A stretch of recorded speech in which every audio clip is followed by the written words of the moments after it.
Hello साथियों, जय हिंद। बिहार शिक्षक भर्ती की नई अपडेट के साथ आप सभी का स्वागत है आपके अपने डिजिटल प्लेटफॉर्म पर।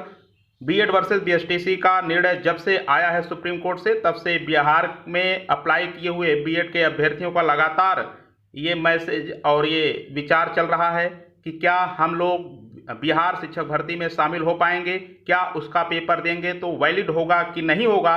इन्हीं सब बातों पर विस्तार से चर्चा करेंगे। और बिहार शिक्षक भर्ती को लेकर क्या नई नोटिस जारी हुई है, बीपीएससी टीआरई नहीं होगी स्थगित, ऐसा अतुल प्रसाद बीपीएससी चेयरमैन जी का ये ट्वीट आया है, इस पर भी बात करेंगे।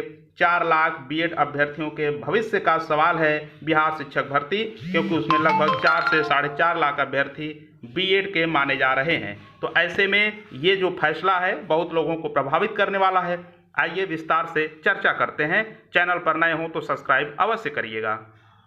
उसके पहले मैं आपको बता दूं, कल बीएड वालों ने ट्विटर कैंपेन चलाया था, उसमें लगभग सभी यूट्यूबर्स उनका सहयोग किए थे। उसमें अभिनय शर्मा सर हैं, जिन्होंने ट्वीट किया था कि बीएड वालों के साथ अन्याय हुआ है, बीएड वालों को 1 से 5वीं तक रखना चाहिए। तो इसी के समर्थन में इनका ट्वीट देख करके बीटीसी वालों ने इनके पास पर्सनल मैसेज किया। उन्होंने बताया कि सर, शायद आपको पूरी जानकारी नहीं है, फर्स्ट से लेकर 5वीं तक यानी पहली क्लास से 5वीं तक पीआरटी लेवल में बीटीसी वालों को अधिकार है।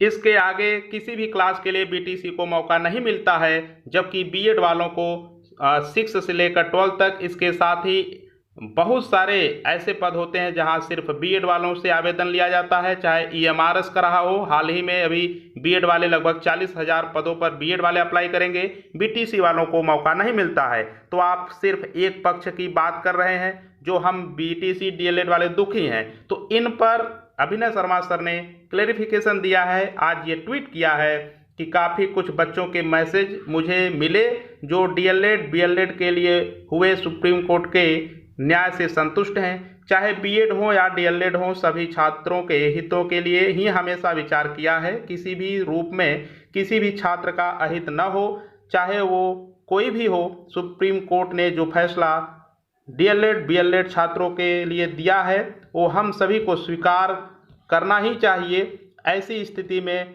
मैं अपने आप को बड़ा असहाय महसूस करता हूं, पर मैं हमेशा सभी के हित के लिए ही सोचता हूं। तो कहीं न कहीं जो इन्होंने बीएड के पक्ष में खुल करके बोला, इसलिए सर ने कहा कि हम अपने आप को असहाय महसूस कर रहा हूं, और ये जो सुप्रीम कोर्ट का निर्णय है ये सभी को मानना चाहिए, ऐसा अभिनय सर का आज ट्वीट आया है। डीएलएड पास को ही प्राथमिक शिक्षक के योग्य मानने संबंधी सुप्रीम कोर्ट के फैसले के बाद दुविधा, शिक्षक नियुक्ति परीक्षा के 4 लाख आवेदकों की उम्मीदवारी पर संशय।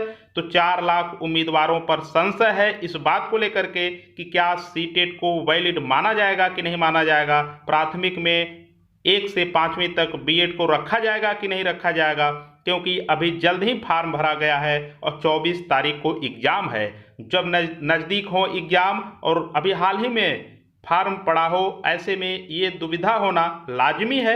और कहीं न कहीं हर विद्यार्थी, ऐसा विद्यार्थी जो बीएड किया हुआ है, अपने आप को ठगा हुआ महसूस कर रहा है, क्योंकि कभी कह दिया जाता है कि आप प्राथमिक में एलिजिबल हैं, कभी कह दिया जाता है कि आप पढ़ाने के योग्य नहीं हैं। अगर यही था तो आप पहले ये कंप्लीट निष्कर्ष निकाल दिए होते, तो जिसको प्राथमिक में रहना था वो बीटीसी कर लिया होता, जिसको जूनियर में जाना था, जिसको माध्यमिक उच्च माध्यमिक में जाना था, वो बीएड कर लिया होता। लेकिन आपने कहा बीएड वाले 1 से लेकर 12वीं तक सब में पढ़ा सकते हैं, तो बीटीसी कोई क्यों करेगा। जब इतने अवसर उपलब्ध हों तो बीएड कर करके हर अवसर का आनंद नहीं लेगा, बीटीसी क्यों करेगा। तब आपने बजा करके उम्मीदवारों से बीएड और बीटीसी दोनों करने पर मजबूर कर दिया, और आज जब ये फार्म पड़ गए तब ये सुप्रीम कोर्ट में जाता है मैटर, और सुप्रीम कोर्ट इसे कहता है कि आप नहीं पढ़ा सकते हैं। तो ये कहीं न कहीं बीएड वाले अपने आप को ठगा हुआ महसूस कर रहे हैं।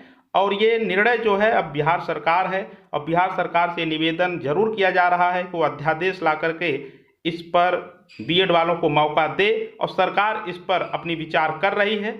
वहीं अभी अतुल प्रसाद जी का ट्वीट आया है, ट्वीट दिया है कि किसी भी प्रकार का भर्ती पर रोक नहीं है, और ये भर्ती अपने समय सीमा पर होगी, न तो अभी भर्ती पर रोक लगाने की कोई योजना है, ये इनका ट्वीट आया है। एमपी की शिक्षक भर्ती से भी बीएड अभ्यर्थी बाहर हो गए हैं। प्राथमिक लेवल से बीएड अभ्यर्थियों को बाहर कर दिया गया है। जैसा कि एमपी में जब नोटिफिकेशन आया था उसी वक्त बताया गया था कि ये नोटिफिकेशन सुप्रीम कोर्ट के अधीन रखा जाएगा प्राथमिक लेवल के लिए। वहीं बिहार भर्ती में शर्त न होने से बच गए बीएड वाले। क्या बिहार शिक्षक भर्ती में ये नहीं लिखा था कहीं भी नोटिफिकेशन में कि ये सुप्रीम कोर्ट के अधीन रखी जाएगी प्राथमिक लेवल की वैकेंसी को? तो क्या इसमें अब बीएड वाले सेफ हैं? तो इस पर इसका अगर एक शब्द में बताया जाए तो सेफ न के बराबर समझें, क्योंकि जो सीटेट लगाए हैं उनके लिए ये खतरा बरकरार रहेगा। जो आपके बिहार टेट लगाए हैं उनके लिए रास्ते खुल सकते हैं यदि सरकार चाहे तो। इसके लिए तमाम विद्यार्थियों की तरफ से ट्विटर कैंपेन किए जा रहे हैं। वहीं अगर सीटेट का देखा जाए 2022 का जो सीटेट है उसमें साफ तौर पर यह कहा गया है कि ये सुप्रीम कोर्ट के अधीन होगा। तो जो इसके पहले का सीटेट लगाया होगा शायद वो मान्य कर लिया जाए, लेकिन एनसीटी का अब नई गाइडलाइन अगर आती है निश्चित रूप से अगर उसमें जैसा बिहार शिक्षक भर्ती के लिए उसमें गाइडलाइन दिया जाता है, यानी राज्य के लिए जो भी गाइडलाइन दिया जाएगा वो फॉलो करेंगे बिहार राज्य में। और वहीं निश्चित रूप से ये माना जा रहा है कि जो भी आज सुप्रीम कोर्ट का निर्णय आया है ये सभी के लिए मान्य है, मानना चाहिए। लेकिन इसके साथ ही बीएड के हमारे साथी हों या बीटीसी के हमारे साथी हों, ये लगातार हमेशा आपसी विवादों में घिरे रहते हैं। तो अब लगातार ये कैंपेन चलाया जा रहा है कि सरकार इस पर अध्यादेश लाए। तो अगर सरकार चाहती है तो अध्यादेश ला करके अध्यादेश के बाद ही इसमें कुछ हो सकता है। तो एनसीटी का जो 2018 का गाइडलाइन था, नोटिफिकेशन था, वो नए सिरे से खारिज है।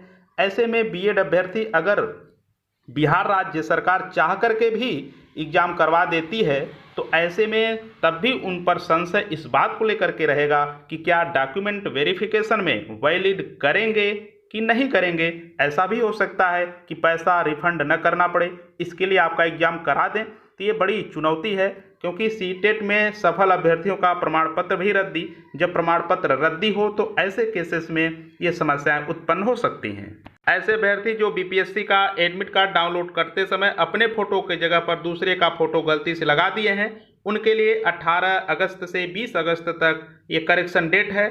जा करके अपना करेक्शन कर सकते हैं और अपना एडमिट कार्ड फिर से डाउनलोड कर सकते हैं। वहीं ऐसे अभ्यर्थी जो इस परीक्षा में शामिल हो जाते हैं उनका एक चांस चला जाएगा। सिर्फ एक अभ्यर्थी 3 ही बार बिहार की शिक्षक बहाली में शामिल हो सकता है, तो एक चांस चला जाएगा, सिर्फ 2 चांस ही बचेंगे। इसलिए पूरी तैयारी हो तभी इस पेपर में शामिल हो, क्योंकि एक प्रयास आपका काउंट कर लिया जाएगा। पूरे जीवन में 3 ही बार आप इस शिक्षक बहाली में शामिल हो सकते हैं बिहार के। तो इसलिए बहुत सोच समझ के ही इस पेपर में शामिल हो। आशा कार्यकर्ताओं को अब मिलेगा 2500 प्रतिमाह मानदेय। उप मुख्यमंत्री तेजस्वी यादव के आश्वासन के बाद हड़ताल खत्म। लगभग 32 दिनों से ये हड़ताल चल रहा था, तो अब माह में 2500 रुपये इनको मानदेय के रूप में मिलेंगे। तो दोस्तों आज के इस वीडियो में इतना ही। मिलते हैं नेक्स्ट वीडियो में नई अपडेट के साथ। जय हिंद।